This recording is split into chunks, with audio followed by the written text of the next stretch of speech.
Castelo forte é o nosso Deus, amparo e fortaleza. Com seu poder defende os seus na luta e na fraqueza. A palavra de Deus.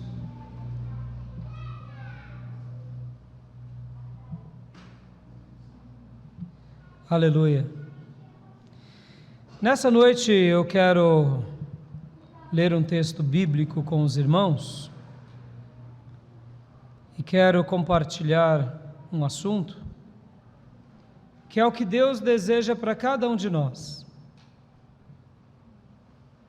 Deus nos vê com amor, Ele nos vê com esperança, Ele nos vê de forma positiva, mesmo sendo falhos, mesmo sendo limitados. Ele olha para nós acreditando que a sua criação vai dar ouvido a Ele.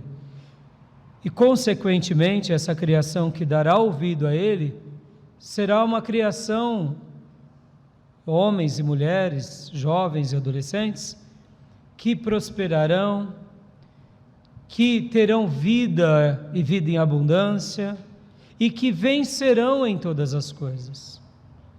Deus, ao nos criar, nos cria para governar. Deus nos cria para que, juntamente com a sua criação, todos nós, juntamente com Deus e todos os seres divinos, possamos experimentar de um certo poder, assim eu posso, de um domínio. Nós não fomos criados, por exemplo, irmãos, para sofrer. O ser humano não foi criado para isso. O sofrimento faz parte da vida, mas o destino último do ser humano não é o sofrimento.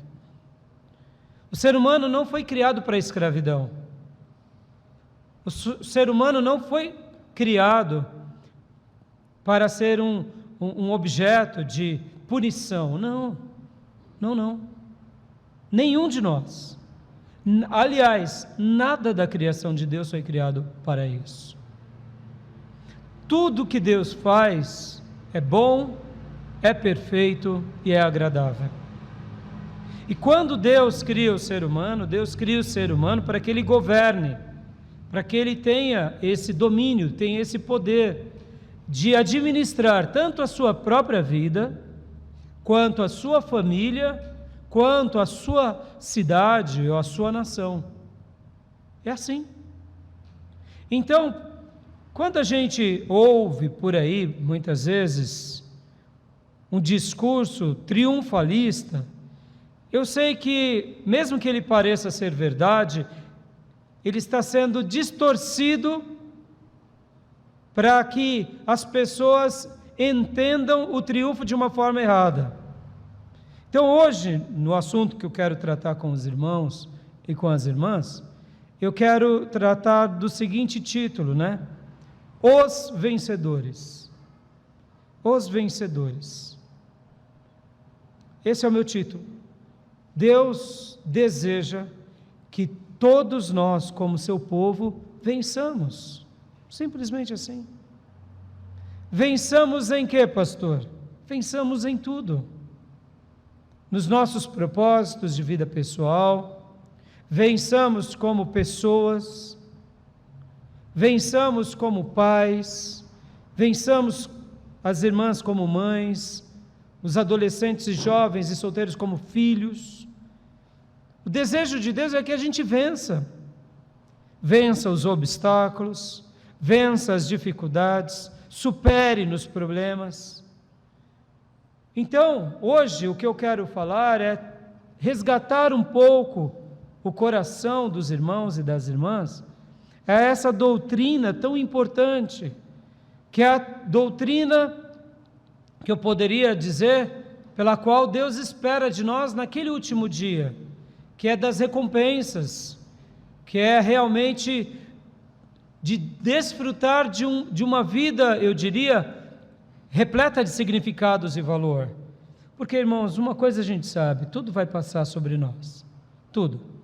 O tempo passa, as coisas acontecem, a vida é um milagre em si. Pode ver, a vida é um grande milagre. E não há coisa mais bela na nossa vida do que termos êxito naquilo que fazemos. E como eu disse, eu não quero entrar num assunto triunfalista, num assunto bobinho. Eu quero trabalhar num tema que, de uma forma especial, Jesus ditou para 7 igrejas dele. 7 igrejas. Jesus fez questão de deixar uma promessa. Só que essa doutrina, ao mesmo tempo que a doutrina de sermos vencedores, ela é condicional. Tem condições. Porque eu posso vencer ou não vencer. Eu posso ser um vencedor, como eu posso não ser um vencedor. Porque depende da gente. Essa doutrina tem tudo a ver com a nossa escolha. Então, eu gostaria de orar agora com você. Eu gostaria que hoje você fizesse uma grande reflexão, nesse domingo, chamado Domingo de Carnaval. Porque só de você estar aqui, na casa de Deus, para adorar a Deus, já é a demonstração de que você está querendo vencer para a glória de Deus. Já é a demonstração para você de que você não faz parte de um grupo que, em nome da liberdade, da cultura, faz tanta atrocidade. Você é diferente. E essa diferença tem um propósito, que é realmente zelar pela sua alma, zelar pela sua família, zelar por aquilo que você acredita ser de fato que agrada a Deus. Em outras palavras, só de você estar aqui, você já é um vencedor, para a glória do Senhor. Ele venceu por você. Ele venceu na cruz. Ele venceu o espírito maligno, Satanás e todos os demônios. Ele venceu o sistema mundano. E ele venceu o pecado morrendo em nosso lugar. Ou seja, a vitória de Deus sobre nós já foi consolidada. Agora basta crermos, nos posicionarmos e deixarmos com que essa promessa, que é condicional, se cumpra totalmente sobre nós. E aí também venceremos hoje, porque um dia vencemos no passado, quando entregamos nossa vida a Jesus, e continuaremos vencendo no amanhã. Por quê? Porque maior é aquele que está em nós do que aquele que está no mundo.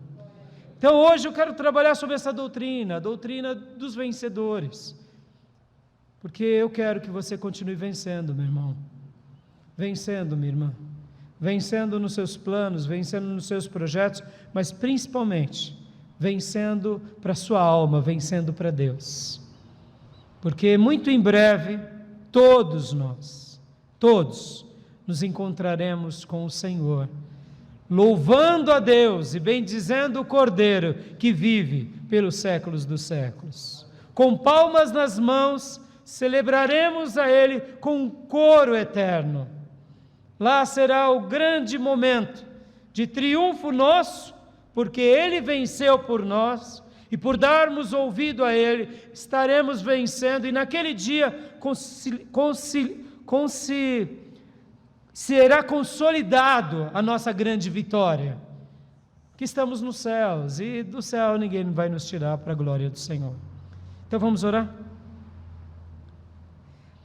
Pai, em nome de Jesus, eu te agradeço por essa noite, e peço, fala ao nosso coração, abençoa-nos, Senhor, e ministra a Tua palavra sobre nós, e desde já, Senhor, depois de ter dado o título da minha mensagem, eu te peço que o Senhor ajude os meus irmãos e irmãs nessa reflexão, nos ajude, porque o desejo do meu coração é ser um cristão vencedor e sermos uma igreja vencedora, como foram muitos filhos e filhas do Senhor.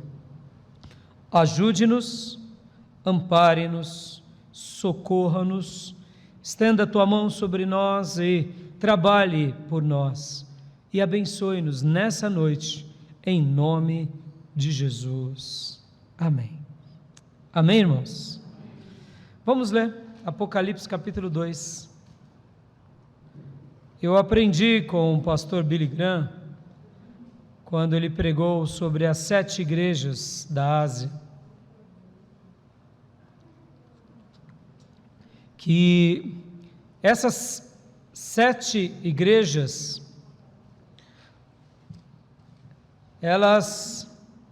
a mensagem que Jesus dita a João, porque, irmãos, Jesus não escreveu texto nenhum,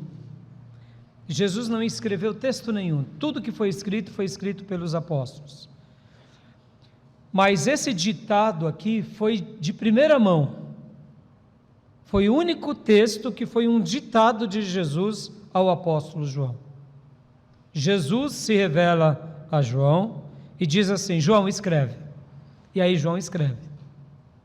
Poderíamos dizer que é uma carta diretamente de Jesus, sendo ditada por Jesus, o amanuense, o escriba João, e as igrejas da Ásia Menor. Mas aí talvez você diz, mas pastor, então não é para mim essa mensagem. Não, aí onde entra uma coisa muito linda. A gente aprende que essas 7 cartas, em primeiro lugar, foi direcionada à igreja local daqueles dias, essas 7 cartas, mas também essas 7 cartas, elas também são destinadas a todas as igrejas de todas as gerações. Aleluia! Como também pode ser destinado a uma aplicação pessoal. Essas 7 cartas é para mim, é para você. Ou uma última e quarta interpretação é que são aplicações proféticas. Cada uma dessas cartas representa um período da história da igreja. Seja como for, são cartas para os filhos de Deus. Você é filho de Deus? Esse é um ditado de Jesus para mim e para você. Um ditado nos dando a condição de sermos vencedores. Olha que fantástico, irmãos. Pastor Billy Graham, também pregando, ele disse que viajando ao redor do mundo, ele viu uma característica das igrejas que crescem, das igrejas que são saudáveis. Ele disse o seguinte, porque depois do apóstolo Paulo, Billy Graham foi o homem que mais ganhou almas para Cristo. No século passado, no milênio passado, se assim pudéssemos dizer também, ele começou a pregar em 1950, por volta de 1950, e pregou até a década de 90, irmãos, visitando muitos países, todos os continentes, pregando em todos os lugares, fazendo cruzadas em estádios de futebol, indo em países onde o evangelho nem tinha chegado, falando para pessoas nobres, para cortes. A quantidade de pessoas que Billy Graham ganhou foi absurdo. E ele comenta que algumas características das igrejas que crescem ou das igrejas que são saudáveis. A primeira característica é que toda igreja que cresce, ela é uma igreja perseguida. Ela incomoda a sociedade. Ela incomoda aqueles que participam daquele grupo. Ela incomoda, porque a mensagem não é uma mensagem que agrada. Segunda característica é uma igreja que ora.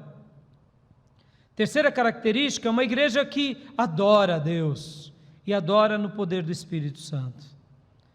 Quarta característica é uma igreja que prega. Prega o quê? A palavra de Deus. Ensina a palavra de Deus. Ensina bastante. E a quinta característica é igrejas que discipulam. Essas igrejas, elas não incham. Essas igrejas crescem com saúde. Olha que fantástico. Essa foi a experiência dele. E a gente vê aqui nessas 7 cartas do Apocalipse algo parecido. Porque nessas 7 cartas, olha que interessante. Primeiro Deus, ele encomenda as virtudes daquelas igrejas. ele fala das virtudes, ele elogia, e aí depois ele corrige. E em todas essas 7 cartas, nós vemos a expressão eu conheço as tuas obras, eu sei onde andas, eu sei onde estás, eu conheço. E dessas 7 cartas, 7 igrejas, 5 delas teve repreensões muito severas, 2 não. E a gente tem que lembrar que quando João recebeu esse ditado, a igreja tinha sido formada há pouco tempo. Então, em pouco tempo, alguns irmãos ou vários irmãos começaram a andar para trás, começaram a retroceder. Aí talvez você diga, mas pastor, quanto tempo? Algumas décadas. O apóstolo João estava vivo ainda, quando essas igrejas, 5 das 7, já estavam retrocedendo. E é por isso que Jesus dita essa carta, para que eles parem de retroceder, eles pisem no breque, interrompam aquele regresso e digam, não, agora eu preciso avançar e preciso aceitar as correções do meu mestre. Foram pouco tempo depois, mas uma coisa que fica clara nessas cartas é que a mensagem do arrependimento ela é importante para essa igreja. Em todas essas 5, principalmente igrejas, o Senhor fala para que eles se arrependam, para que eles se despertem, para que eles acordem, para que eles enxerguem, ou seja, para que eles mudem de vida. Curioso que hoje esse assunto, o assunto do arrependimento, é um assunto também não muito bem quisto. E eu quero te dizer que João Batista, quando ele veio preparar o caminho para Jesus, ele pregou, arrependei-vos. Quando Jesus começou o seu ministério, ele falava, arrependei-vos. E nessas 7 cartas, esse vai ser um tema também muito importante. Irmão, quer crescer para valer, crescer para Deus? Coloque o arrependimento como uma coisa magnífica na sua vida.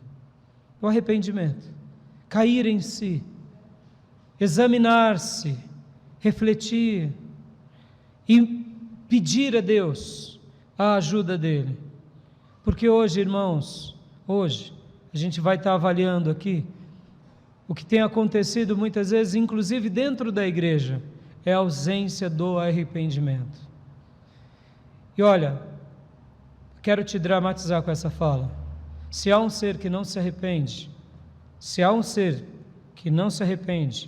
e que é irretratável, o nome dele é Satanás. Ele está indo para o inferno com todos os demônios e é um ser irretratável. É o inimigo de Deus. Nele não há arrependimento.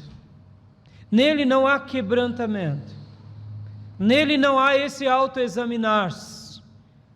Nele sobra orgulho e sobra ódio contra Deus e contra a criação de Deus que é eu e você. Por isso, olhos de vocês nos meus olhos, é perigoso demais viver sem arrependimento. Porque enquanto nós cultivamos o arrependimento, a gente tem chance de reescrever a nossa história. E aqui, só para você não dramatizar, porque algumas pessoas dizem que a palavra arrependimento é uma palavra que gera punição. Oh, meu amado, o arrependimento, guarde isso, é porque somos falhos.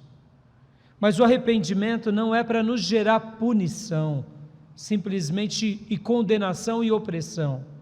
O arrependimento, para nós seres humanos, é aquilo que é uma lição para uma criança. Uma criança só aprende como? Ela aprende sendo ensinada, mas aprende de que forma? Em tentativa e erro. Na semelhança de crianças, todos nós somos. Quando se trata da santidade de Deus, da justiça de Deus, do amor de Deus, porque somos falhos. Por isso que quando nós deixamos o nosso coração bem aberto ao arrependimento, o que nós estamos dizendo para Deus? Sim, Senhor, eu quero tentar e vou continuar tentando, porque eu vou acertar, porque eu aceito as tuas correções. Eu me lembro de que um dia eu conversando sobre uma pessoa, sobre Deus, ela dizia assim, essa questão de pecado, falava com um tom agressivo, essa questão de pecado, ela é opressora, eu não gosto disso, eu não aceito isso. Isso é uma maneira de alienar as pessoas, de escravizar a mente das pessoas. E ali, com ternura, eu falei para aquela pessoa, falei, olha, um dia quem sabe você vai entender isso. Deus, quando Ele nos mostra o pecado, Ele não está mostrando simplesmente um lado de condenação, mas Ele está nos dando uma chance de mudar a história da nossa vida. Ele está sendo um pedagogo excelente, mostrando, filho, filha, se você continuar nesse caminho, você sofrerá. E podem ver, irmãos, o que faz uma pessoa não vencer é o pecado. O pecado, de uma forma ou de outra, faz com que a pessoa não vença para Deus, porque mesmo que ela vença na vida, aparentemente, esse vencer vai ser limitado, é só para essa existência. O que nos rouba sempre é o pecado. Então o discurso do pecado, ele não é uma coisa punitiva. Podem existir pessoas que oprimem as demais. Mas veja o pecado, irmão, como algo que fere não só a Deus, mas principalmente a você.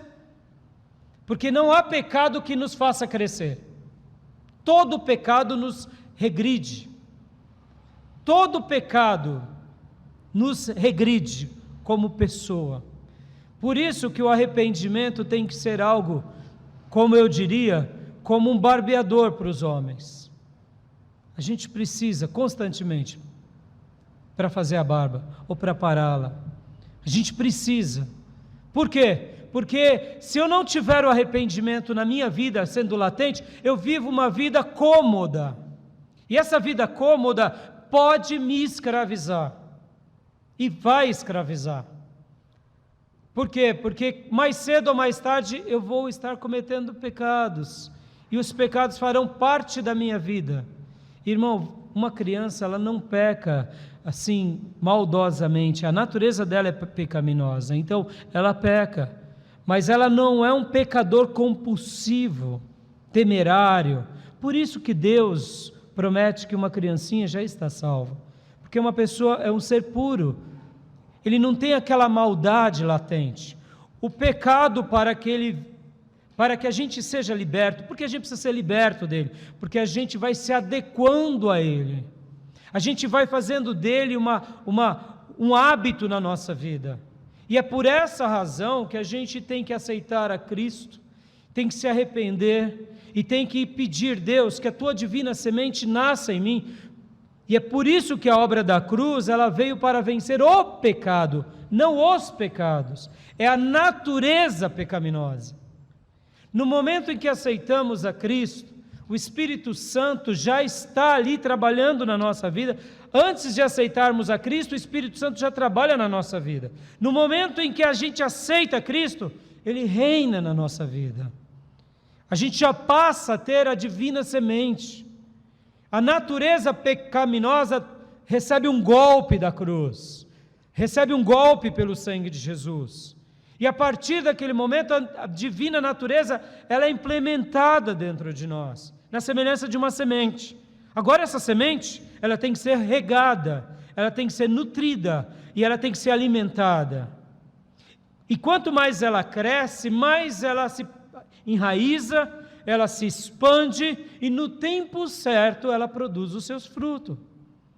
E podem ver, irmãos, assim como nós recebemos uma nova natureza e precisamos zelar, se a gente não zelar com arrependimento, com temor, com tremor, com zelo, o que acontece? aqueles hábitos do passado começam a voltar na nossa vida, e quando vamos ver, estamos vivendo de novo o pecado, e sentimos que alguma coisa está errada dentro de nós, sentimos que estamos entristecendo ao nosso Senhor.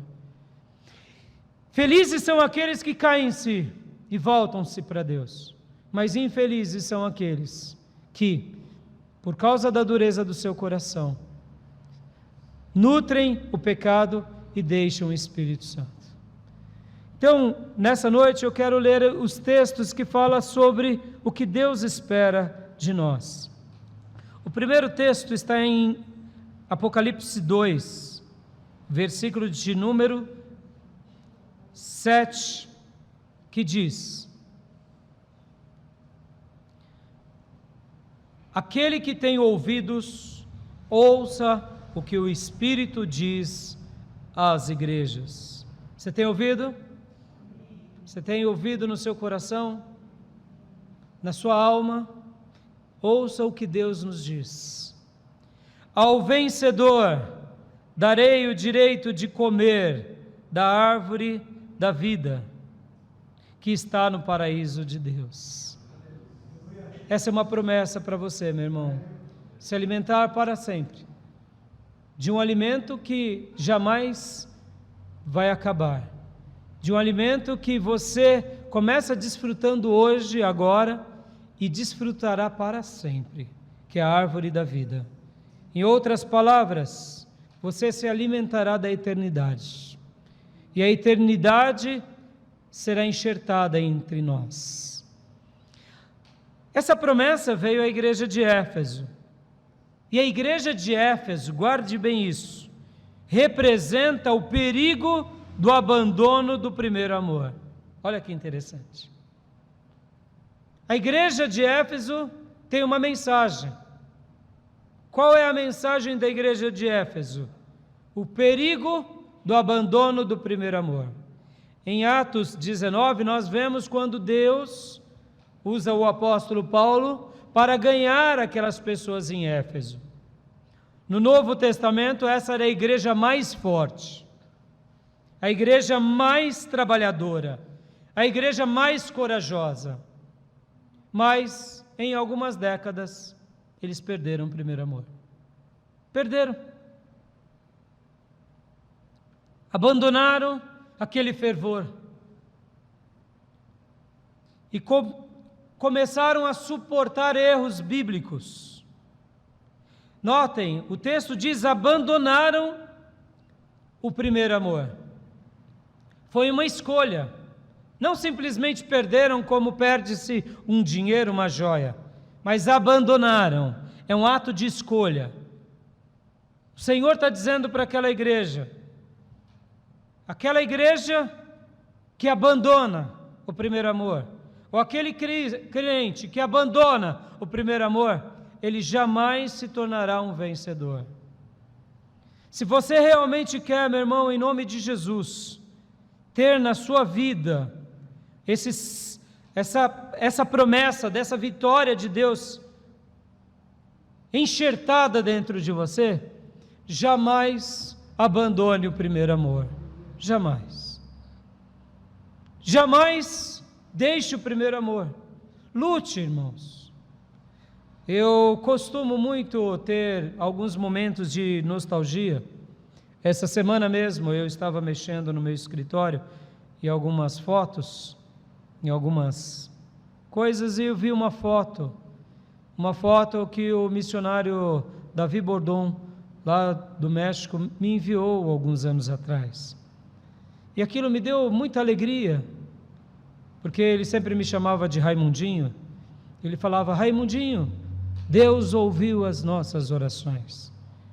Nos nossos dias de seminário, nós tínhamos um hábito, a nossa classe, nós íamos orar no monte. Nossas aulas eram terças, quartas e sábado o dia inteiro. Fazíamos o curso de bacharel. Então, por exemplo, quando tínhamos um feriado, que era quinta-feira, por exemplo, a gente saía do seminário, já ia para o seminário, e saindo de lá ia para algum monte. E era uma delícia, irmãos, uma delícia. uma delícia orar com os meus irmãos de teologia.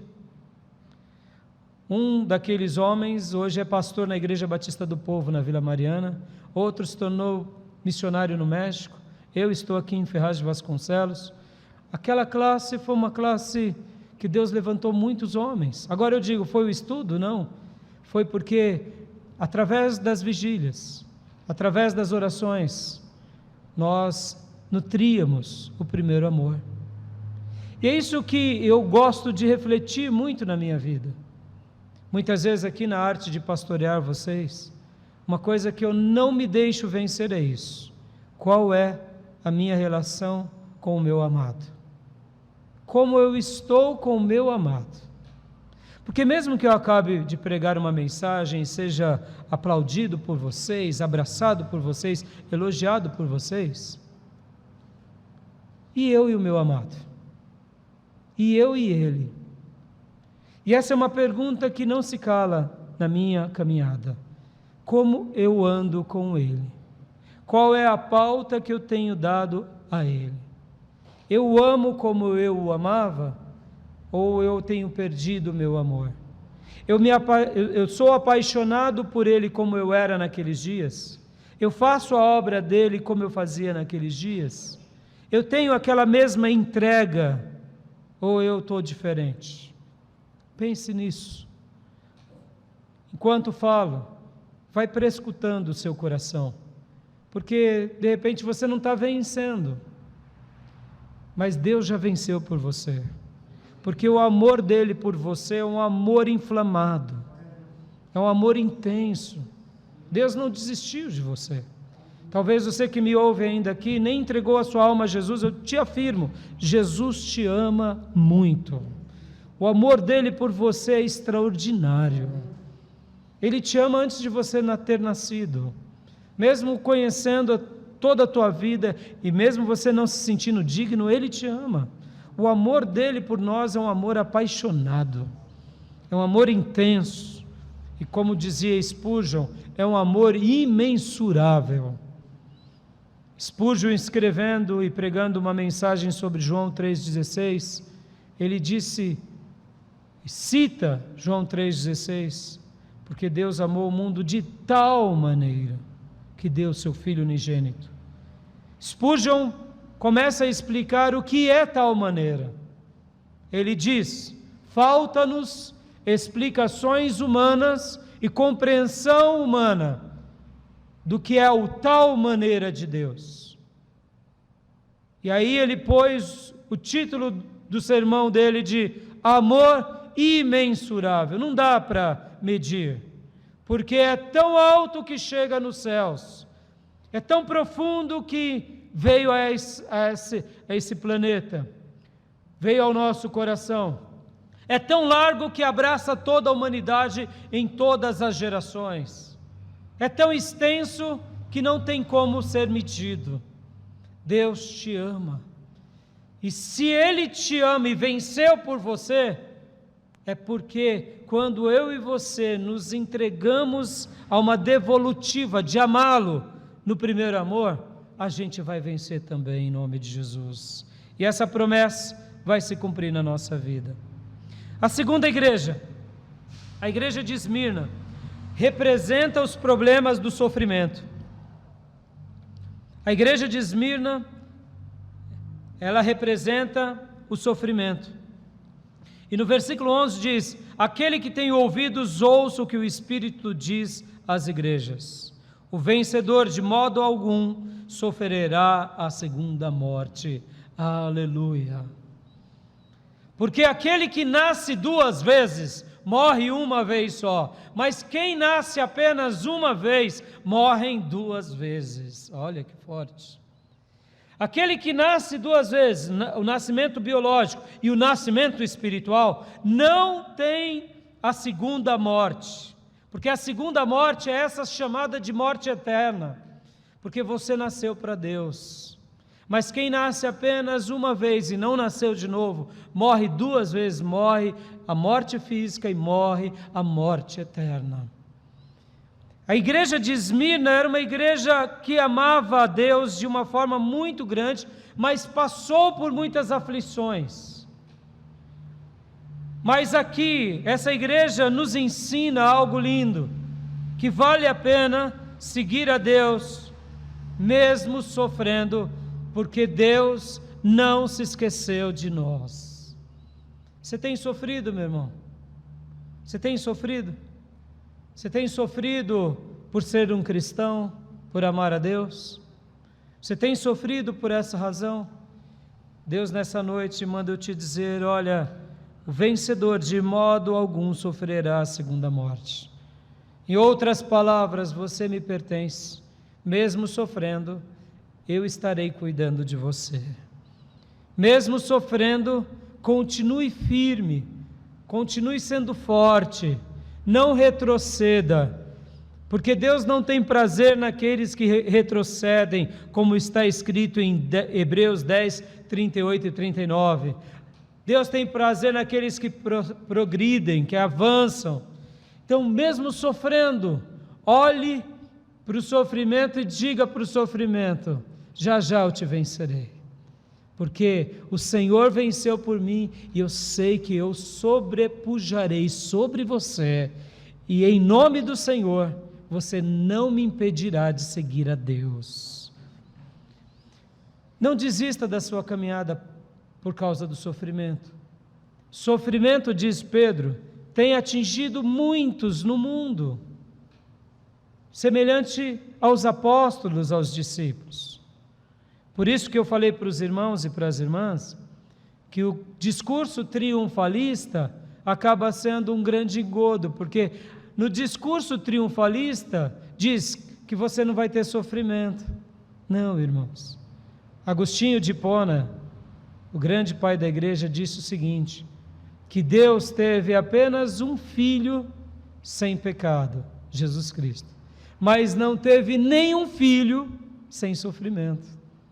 Jesus sofreu, Ele sofreu para que hoje estivéssemos aqui, aleluia. Ele sofreu carregando os nossos pecados, por meio das suas pisaduras nós fomos sarados. O sofrimento não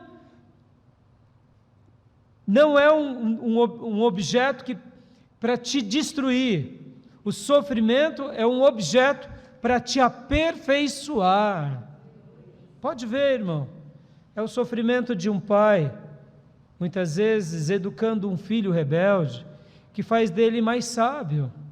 É o sofrimento de uma esposa que é paciente ao marido, que a torna mais sábia. É o sofrimento de um cristão, que muitas vezes passa por privações, que o faz ser mais fiel. Por quê? Porque o sofrimento Deus deixa para nós, para que Ele nos aperfeiçoe. Como assim, pastor? Oh, querido irmão, Spurgeon também disse, certa ocasião, muito bem citado, que assim como a cura e os milagres são uma bênção, as doenças e as dificuldades são uma bênção ainda maiores, porque por meio das dificuldades e das doenças, milhares de almas se rendem a Cristo. Então Deus não deixaria algo no planeta para nos infernizar, mas o sofrimento é para nos aperfeiçoar, aleluia.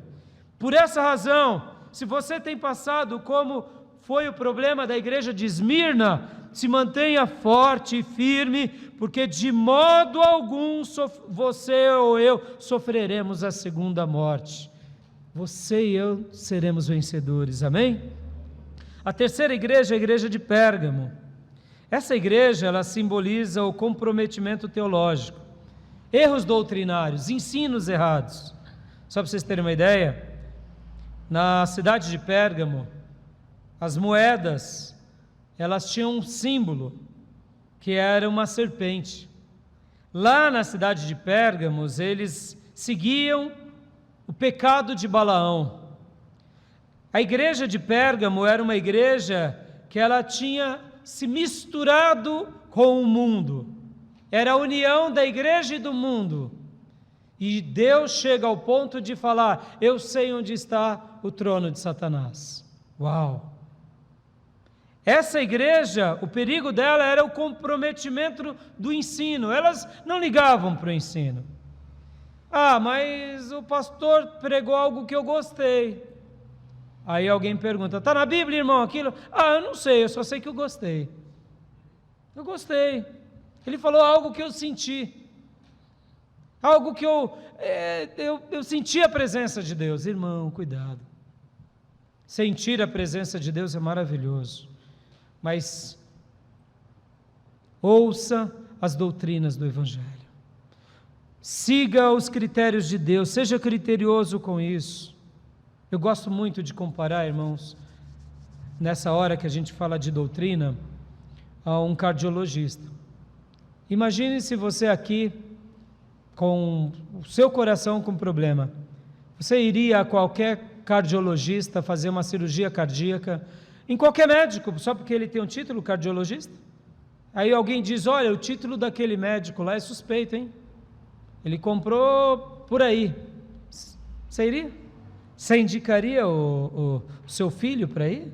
É um médico, é um cardiologista, mas há uma suspeita de que é uma fraude aquele médico, que aquele médico fraudou. Aí, qual é a resposta de todos, sem medo de errar? Não, vamos pesquisar melhor, vamos ver se ele é uma fraude.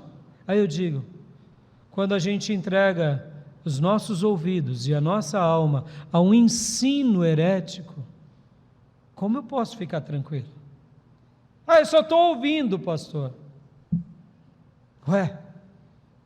Mas o mensageiro de Deus é aquele que alimenta a nossa alma, é aquele que cuida da nossa alma, é aquele que nutre a nossa alma. Será que ele está nutrindo com um alimento sagrado ou ele está dando um veneno em nome do Deus que ele segue? Isso é muito sério. Pastores são médicos da alma, não são donos da alma. Pregadores são ministros da comida de Deus. Não se permita, irmão, comer qualquer comida. Não se permita ouvir qualquer coisa. Porque essa igreja deixou de vencer porque ela parou de dar ouvido à palavra de Deus. E Deus agora chama eles ao arrependimento e diz no versículo 17, de 2:17, aquele que tem ouvidos ouça. Que o Espírito diz às igrejas, ao vencedor darei o maná escondido. Também lhe darei uma pedra branca, com um novo nome nele escrito, conhecido apenas por aqueles que o recebem. Aleluia. O maná escondido. Olha que interessante. O texto está dizendo que o vencedor receberá o maná escondido. Que maná é esse, pastor? É aquele que alimenta a tua alma. Qual era o erro dessa igreja? Não era o erro doutrinário? Era. Toda vez que eu me alimento da verdade, da verdadeira doutrina de Deus, a nossa alma come maná dos céus. Aleluia. É por isso que um cristão que continua vencendo, ele tem o desejo de comer o quê? Comer a grama de Deus. Aleluia. E qual é a grama de Deus, irmãos? É a palavra de Deus. Se alimente da grama de Deus. Muitos têm sido alimentados por gramas sintéticas. Vai causar dor de barriga e vai levar ao óbito das ovelhas.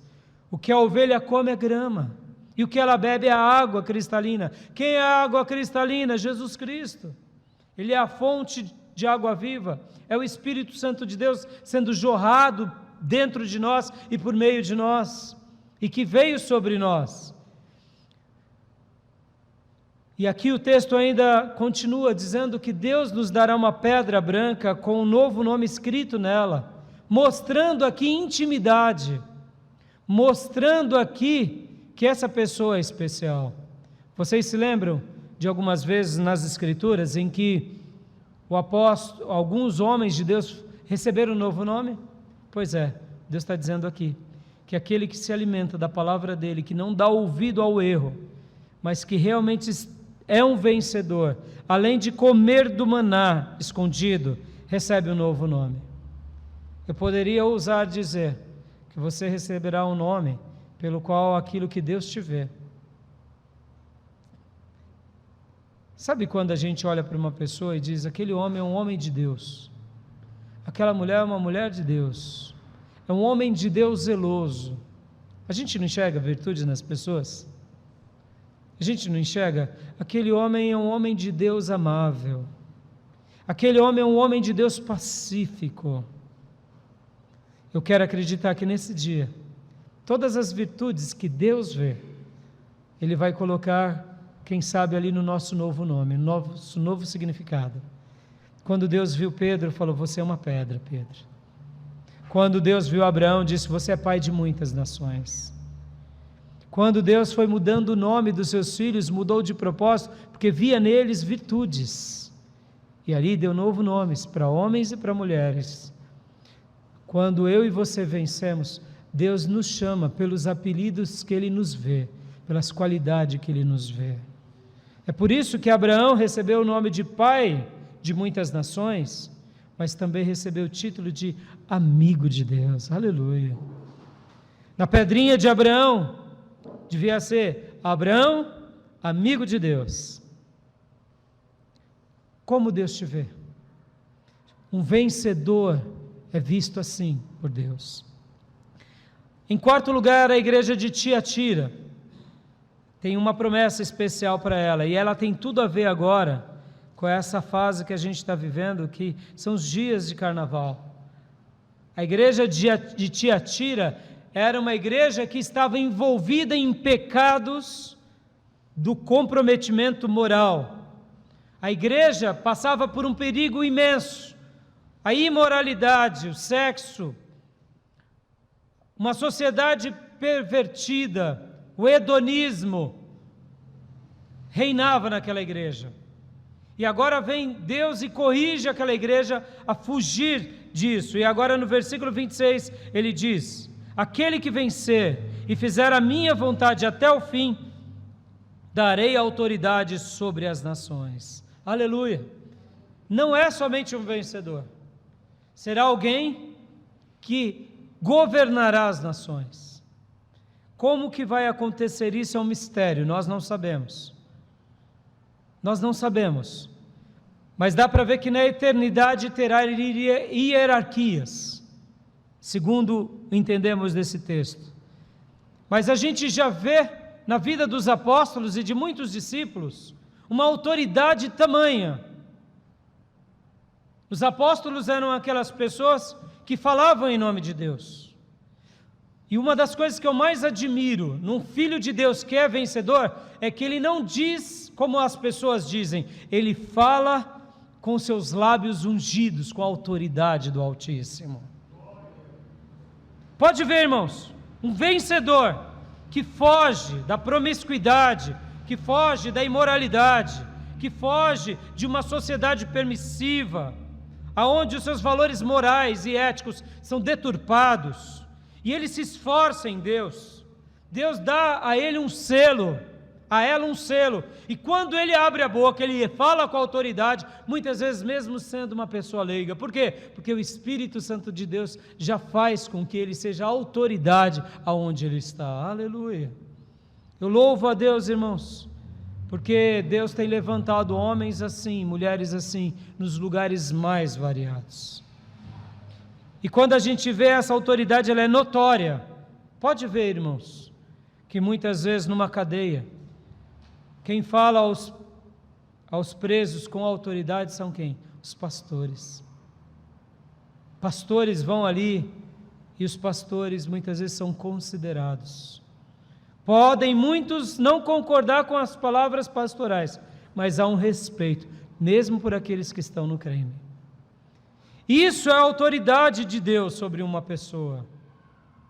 Talvez você já deve ter visto na sua vida mulheres simples, que quando abrem a sua boca, recebem o Espírito Santo de Deus. E a maneira em que fala, as pessoas baixam a cabeça.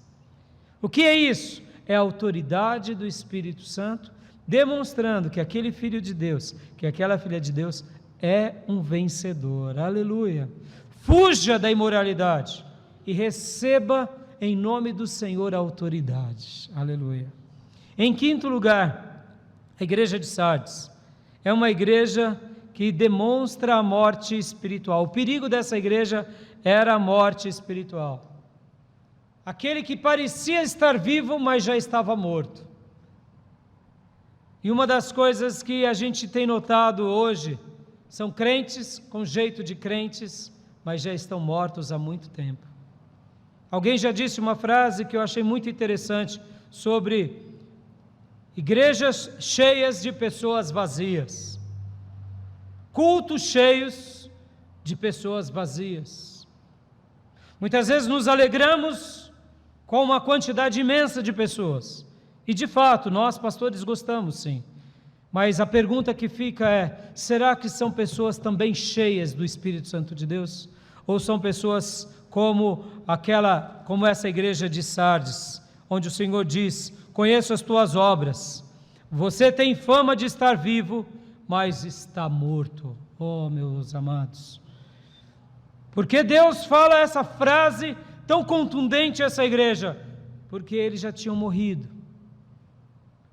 Um morreu, uma família morreu, 2 famílias morreram, muitas famílias morreram. Quando foi ver, era uma igreja, mas uma igreja morta.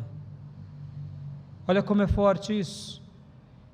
E quando nós morremos, não nos tornamos vencedores, e o Senhor vem então, e depois de repreendê-los, de exortá-los, diz no versículo 3:5 de Apocalipse, o vencedor será igualmente vestido de branco, jamais apagarei o seu nome do livro da vida, mas o reconhecerei diante do meu Pai e dos seus anjos. Aleluia. Irmão, não morra não, espiritualmente. O que faz um crente morrer é o pecado, irmãos. Lá em 1 Coríntios 11, quando Paulo fala sobre a ceia, ali há uma tríplice atenção a todos nós.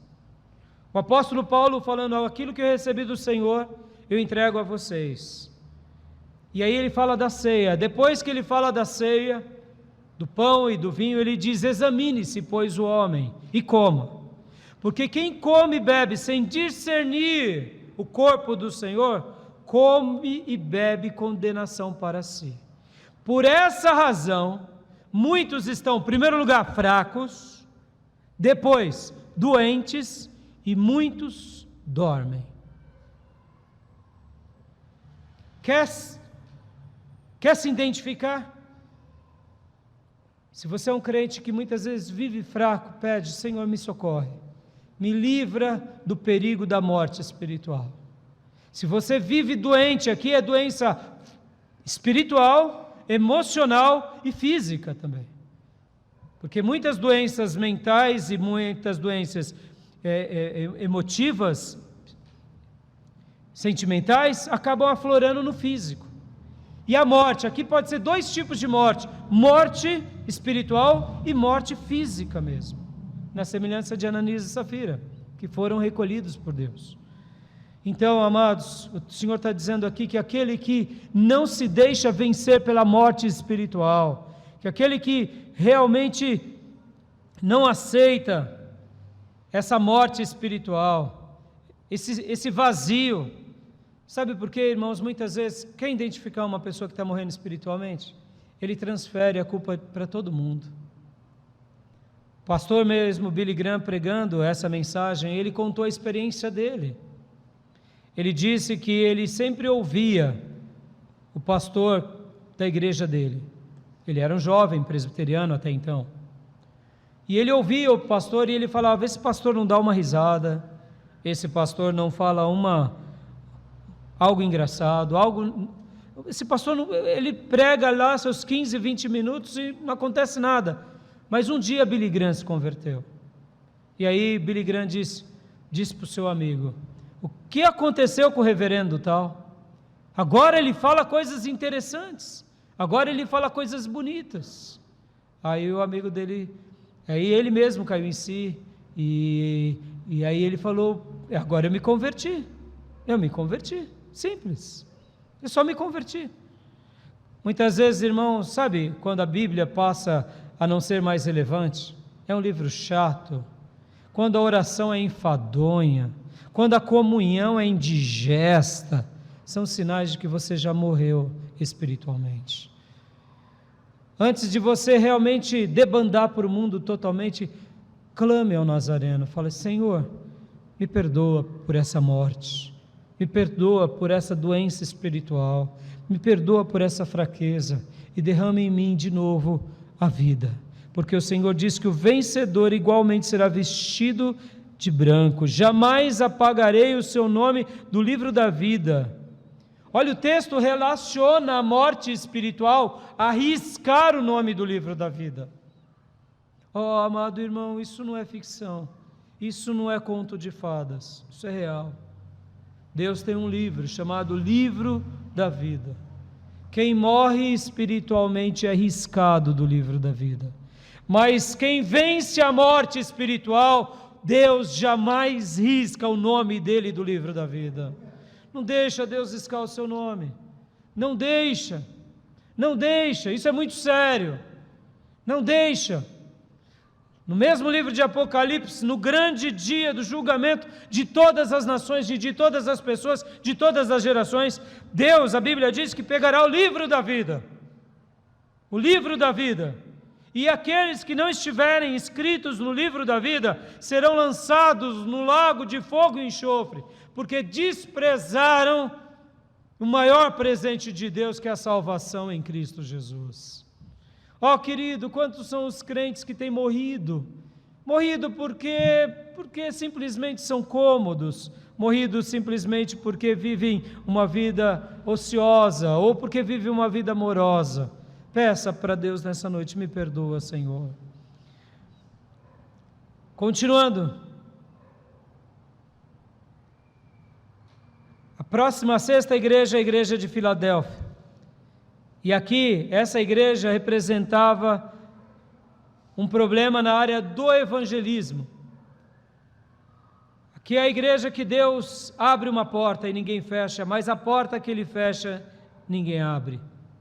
Mas ao mesmo tempo essa igreja dizia: temos pouca força, temos poucos recursos, ou quem sabe temos poucos obreiros, mas o Senhor prometeu guardar essa igreja, aleluia. E mesmo com todas as dificuldades, no versículo 12, o Senhor disse: farei do vencedor uma coluna no santuário do meu Deus, e dali ele jamais sairá. Escreverei nele o nome do meu Deus e o nome da cidade do meu Deus, a nova Jerusalém, que desce dos céus da parte de Deus. E também escreverei nele o meu novo nome. Aleluia. Deus está dizendo que esse que permanece firme e forte, mesmo quando a evangelização está difícil, porque muitas vezes, irmãos, sejamos honestos, falar um evangelho que agrade as pessoas, ou um Jesus apenas que abençoa, é o que as pessoas querem ouvir, sejamos honestos. Esse evangelismo não gera atrito, esse evangelismo é do agrado das pessoas. Quantas são as pessoas, irmãos, que você que é um obreiro, você que gosta de pregar a palavra de Deus, quantas pessoas você atraiu para Cristo? Faz um diagnóstico. Mas quantas pessoas dessas que você atraiu para Cristo se permaneceram no Evangelho? Podem ser pelo menos duas coisas: é que essas pessoas, ou elas eram resistentes ao Evangelho, ou o seu evangelismo foi um evangelismo água com açúcar. Pode ser. Jesus vai te abençoar, Jesus vai fazer, Jesus vai realizar, se você entregar a sua vida. É um evangelismo água com açúcar. Porque, irmãos, quando Jesus pregava o Evangelho, Ele mesmo dizia aos apóstolos: arrependam-se, sigam o Evangelho, mudem de vida, lavem as mãos, limpem as suas vidas, a sua casa, busquem a santidade. Opa! Essa mensagem completa, aí sim você fala: Deus vai estar te ajudando. Mas nota, irmãos, Jesus, quando Ele mesmo pregava, Ele tinha uma mensagem dura: aquele que não comer a minha carne ou beber o meu sangue, não tem parte comigo. Muitas pessoas viraram as costas para Jesus. O jovem rico. Algumas pessoas ficavam encantadas com Jesus, como Nicodemos, mas foram se converter só depois, lá para frente, quando Jesus estava morrendo. Porque olhavam para Jesus, mas tinham medo. Mas a mensagem de Jesus é: aquele que quer vir após mim, tome a sua cruz, negue-se dia a dia e siga-me. Essa é a mensagem do Evangelho. Ó, meu irmão, não mude a mensagem, proclame a mensagem. Ah, mas aquela pessoa vai ter dificuldade. Não é problema nosso, porque um dia você também tinha essa dificuldade, mas o Espírito Santo de Deus te convenceu, e hoje você e eu estamos aqui. Muitas vezes temos pouca força, temos dificuldade, mas o Senhor vai guardar a nossa mensagem, vai guardar o nosso coração, vai prosperar a nossa proclamação. E é isso, é a mensagem toda, do jeito todo, para a glória do Deus Todo-Poderoso. Amém? E aqui o Senhor diz que vai fazer da gente coluna. Pode ver, irmão. Eu me recordo de um pregador chamado Souza, que pregava em frente ao Mapping, na década de 90. Ó, irmãos, que coisa linda. Eu era novo convertido, e ele pregava com tanta sabedoria, ali na Praça João Mendes. Ele começava a proclamar, irmãos, e anunciar Jesus, e falar de Deus. Ó, irmãos, como eu amava ouvi-lo. Naqueles dias que a pregação do Evangelho não era algo tão bonito, não. Não tinha tanta gente rica seguindo, era um ou outro. A maioria das igrejas, canal de TV, não é uma coisa comum, rádio, essas coisas. Mas ele pregava uma mensagem pura e cristalina. Quantas vezes, no momento em que ele acabava, ele falava: quem quer entregar Jesus? Vinham várias pessoas. O evangelho puro, o evangelho límpido, o mesmo pregado por John Bunyan no Peregrino, o mesmo pregado por Billy Graham. Billy Graham, pregando certa ocasião, ele foi falar para homens de uma grande estirpe, de muita notoriedade. Aí ele pensou com ele: não, eu vou mudar a mensagem, eu vou falar uma mensagem mais polida, mais culta, mais erudita. Aí o Espírito Santo veio para ele e desafiou ele e chamou a atenção dele, mostrando que a mensagem de Paulo era aquela: Jesus Cristo e esse que ressuscitou. Acabou. E o que Billy Graham fez?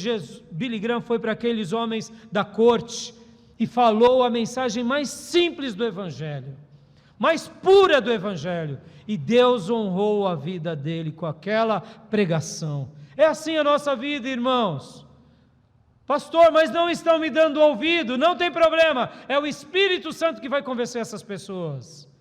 Proclame, anuncie, fale o Evangelho todo, porque é assim que nós nos tornamos vencedores e nos tornamos coluna no santuário de Deus, e de lá ninguém nos tirará. Você já ouviu? Preste atenção, irmãos. Quem é um cristão saudável, com uma mensagem clara e bonita, sempre é coluna de Deus no lugar que ele está. É Deus já selando ele, já selando ela, que ele e ela são cristãos vencedores.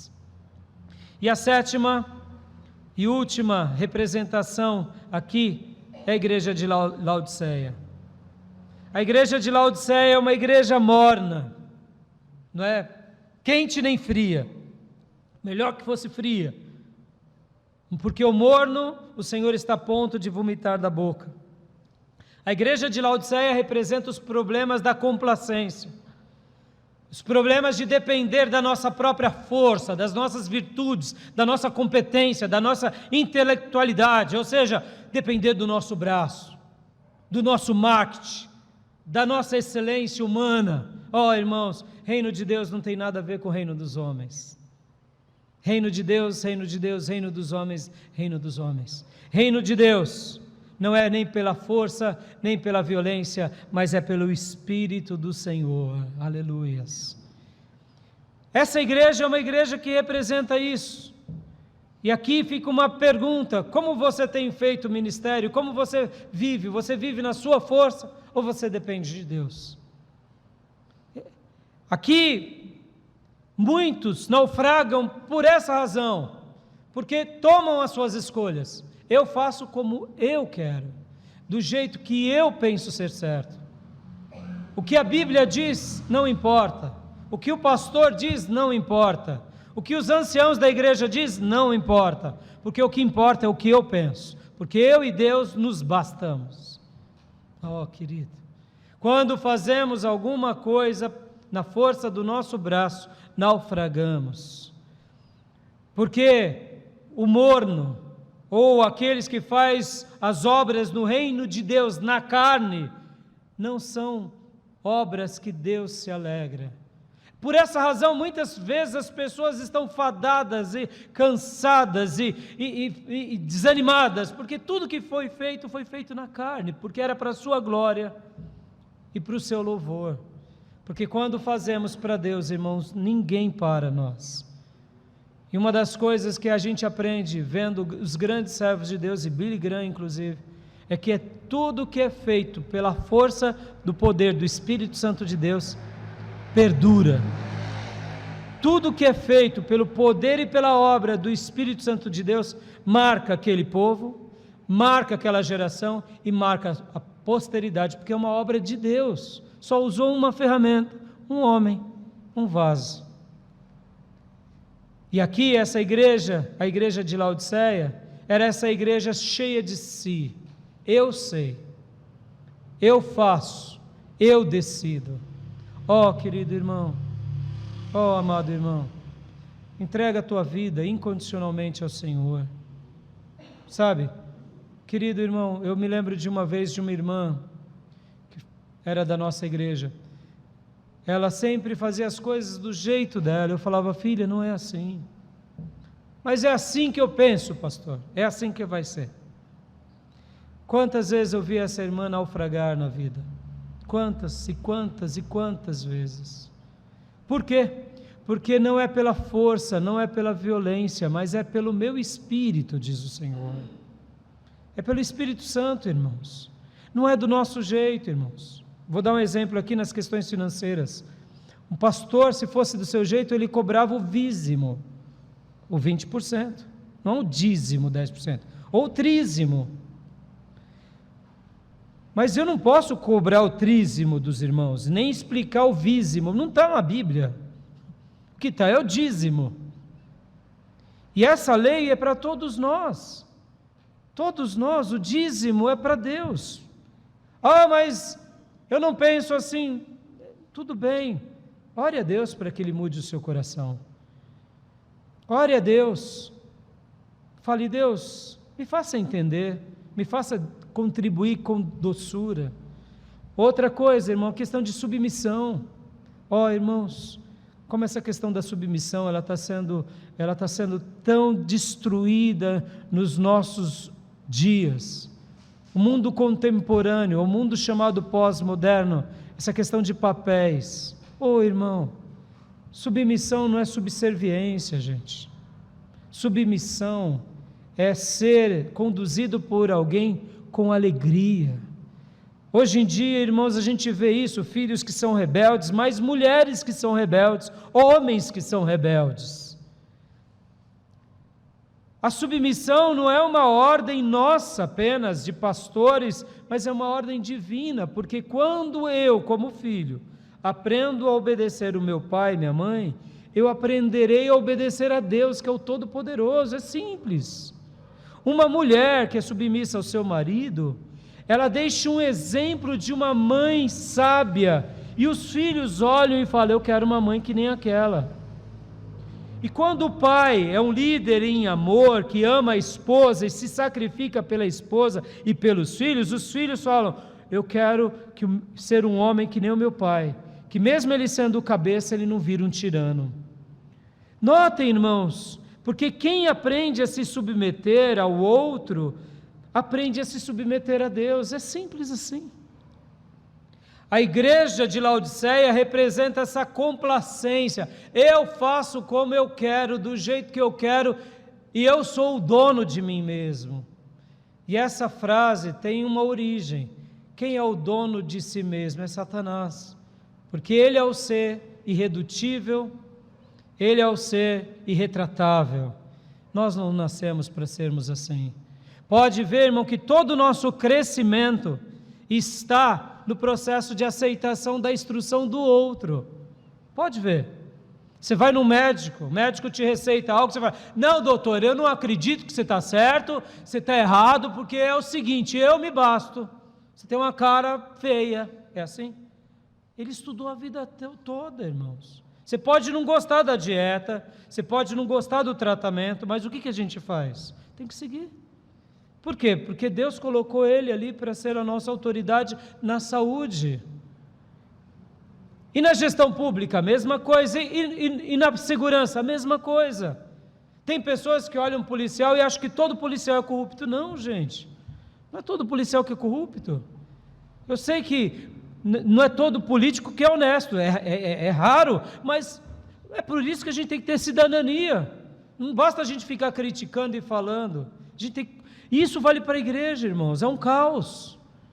É um caos. Se o pastor fala, não, eu vou orar. Irmão, se o pastor falou, guarde isso, irmão. Se o pastor está te orientando, e ele é um homem de Deus, dê direito à dúvida. Simples assim. Simples assim, dê direito à dúvida. Mas pastores não erram? Pastores erram, claro que erram. Eu errei várias vezes, posso listar aqui muitas vezes que eu errei. Mas quando a gente erra, a gente pede desculpa, é simples assim. E mesmo quando a gente erra para o bem, não é para o mal. Porque se um pastor está errando para o mal, é porque ele já está desviado do seu pastorado. É simples. Mas como é difícil essas questões, porque a igreja de Laodiceia representa essa complacência. Eu faço como eu quero, do jeito que eu quero, não importo com ninguém, porque o que importa é o que eu penso. E aí, quem vive assim, irmão, não vence para Deus. Pode ver. Deixa eu ensinar um segredo aqui que você nunca mais vai esquecer. Quer receber a autoridade de Deus para a sua vida? Quer receber a autoridade mesmo de Deus? Quer? Presta atenção, Filipenses capítulo 2. Jesus Cristo se sujeita a Deus, Pai. E por se sujeitar incondicionalmente, Deus dá a Ele a autoridade maior que existe no universo. E o nome dele é o nome acima de todo nome. E por essa razão, todo joelho se dobra e toda língua confessa que Ele é Senhor, que Ele é Senhor. Quer ter autoridade na tua vida? Quer ter autoridade sobre o pecado? Sabe por que muitos crentes não vencem o pecado? É óbvio que não vai vencer nunca. Não é submisso ao pastor, ao pai e à mãe, não vai vencer nunca o pecado. É óbvio. Quem é o teu pai? Tua mãe é um ser passageiro. Quem é o pecado? Pecado não dá para a gente personificar, mas o pecado tem uma origem, que é no demônio, Satanás. Mas como que eu venço o pecado? Se eu não sou obediente aos pais, não vai ser nunca vencedor do pecado. Se nunca obedecer ao pastor, que é o líder que cuida da sua alma, nunca vai vencer, é óbvio. Porque o maior segredo de vencermos o inimigo é termos autoridade. Como adquirimos autoridade? Simples, se submetendo. Simples. Quer se tornar um líder ímpar? Seja submisso. Porque você não só estará apto a liderar, mas você demonstra pela tua vida o que é ser liderado. É assim. E dessa forma você recebe de Deus autoridade. Ontem na escola bíblica eu falei uma coisa: se o preguiçoso soubesse que ser organizado facilitava a vida dele, ele seria organizado por preguiça. Se o preguiçoso soubesse que ser organizado facilita, ele seria organizado por preguiça. Se o Filho de Deus soubesse que a autoridade é gerada por meio da submissão, ele seria submisso simplesmente por ter autoridade. Então tenha, filho, tenha autoridade contra os demônios. Meu irmão, tem gente que morre de medo do demônio. É óbvio que vai morrer mesmo. É óbvio, não sabe se submeter a ninguém. Quem não sabe se submeter a ninguém, não sabe se submeter a Deus. Como vai lutar com o inferno? Não consegue. Mas na hora que você é alguém que aprende a arte de ser submisso, irmãos, não é o pastor, não é a igreja, é o Espírito Santo que derrama o selo sobre você. A igreja de Laodiceia representa o problema da complacência, da carnalidade. E por isso eles não estavam vencendo. O Senhor vai até ele, diz para eles se arrependerem. E aí o Senhor diz no versículo 21, ao vencedor, darei o direito de sentar-se comigo no meu trono. Aleluia. Não é somente coluna, não é somente não ser riscado no livro, mas a gente vai sentar no trono, juntamente com o Senhor. Se é no colo do Senhor, se é do lado, não sei, mas é no trono do Rei. Eu te digo, merecemos? Não. Mas como recebemos isso? Vivendo sob a orientação do Espírito Santo de Deus. Ele não erra, e se ele não erra, e ele escreveu um livro que não erra, então podemos confiar. E agora, eu quero resumir e concluir dizendo que quer vencer em todas as coisas, lembre-se do primeiro amor. Não tenha medo do sofrimento.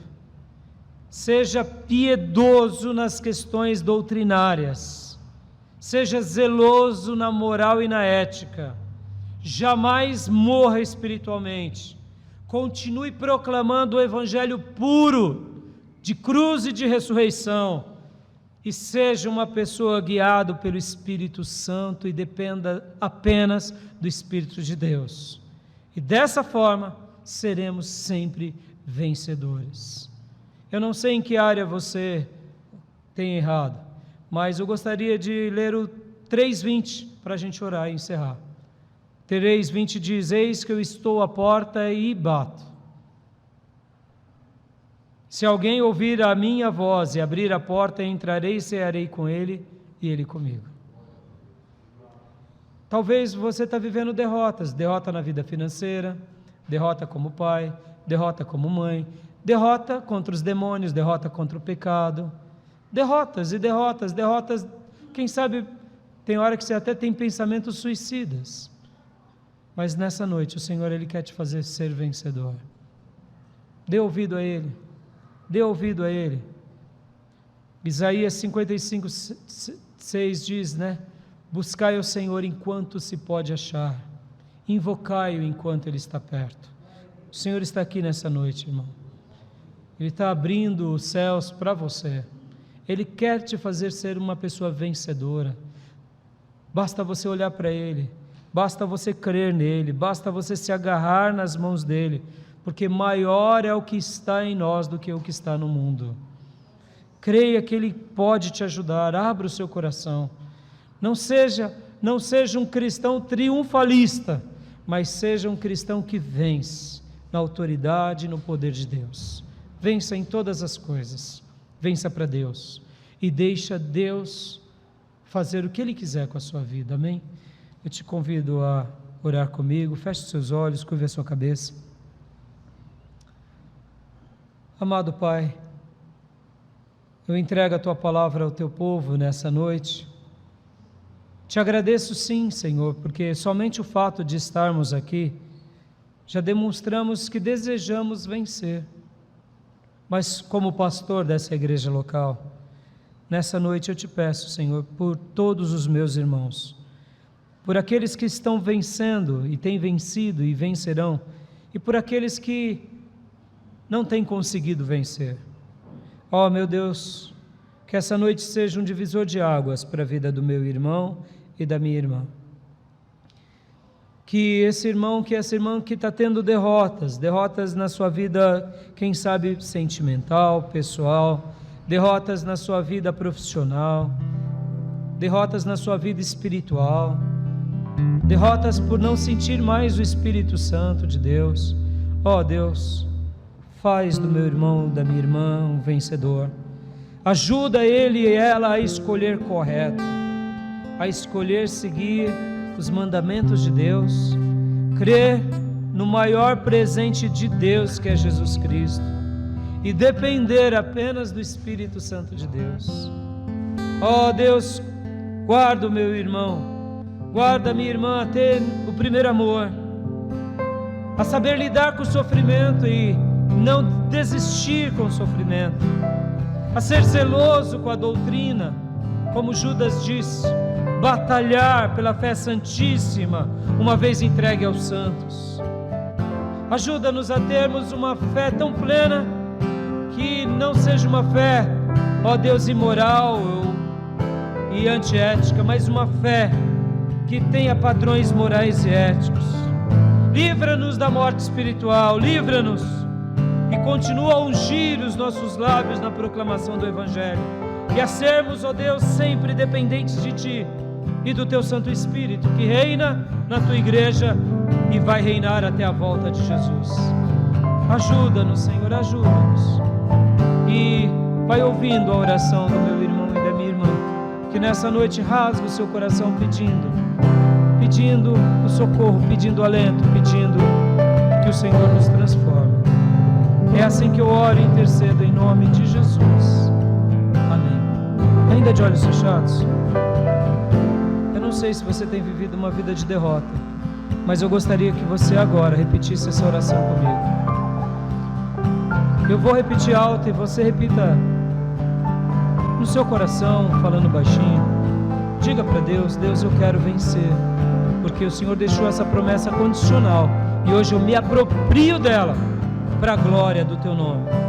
E hoje eu irei romper os obstáculos, cada problema, cada perigo, porque eu olharei apenas para Jesus Cristo, o autor e consumador da minha fé.